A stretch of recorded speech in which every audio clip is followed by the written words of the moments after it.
மதுரையை சேர்ந்த ரவுடியான சுபாஷ் சந்திர போஸை இப்போ என்கவுண்டர் பண்ணியிருக்காங்க. இதுக்கு முன்னாடி மதுரை மாவட்டம் மொட்டமலையை சேர்ந்த காளீஸ்வரன் ஒருத்தர் கொலை செய்யப்படுறாரு. இது தொடர்பா ஏற்கனவே 7 பேர் கைது செய்யப்பட்டிருந்த நிலையில இந்த கொலையில தொடர்புடைய ரவுடி சுபாஷ் சந்திர போஸை தனிப்பட போலீஸ் அமைச்சு தேடிட்டு வந்திருக்காங்க. சுபாஷ் மேல ஆல்ரெடி சில கேஸ் இருந்திருக்கு. இந்த நிலையில தான் போலீஸ் வாகன சோதனையில ஈடுபடும் போது சுபாஷ் சந்திர போஸை பார்த்திருக்காங்க. போலீஸ் பிடிச்சிருவாங்கன்னு சொல்லி ரவுடி சுபாஷ் காரை நிறுத்தவே இல்லை. 2 செக் போஸ்ட் நிக்காம போன அந்த காரை போலீஸ் சேஸ் பண்ணியே போயிருக்காங்க.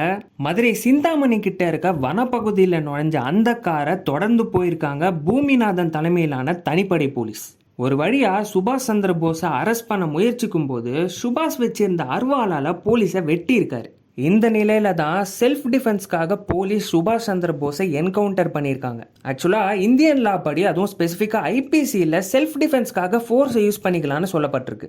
இதை பற்றி உங்களோட ஒப்பீனியனை கமெண்ட் செக்ஷனில் சொல்லுங்கள். மேலும் சட்டம் தொடர்பான செய்திகளை தெரிஞ்சுக்க நம்ம சேனலை சப்ஸ்கிரைப் பண்ணுங்கள்.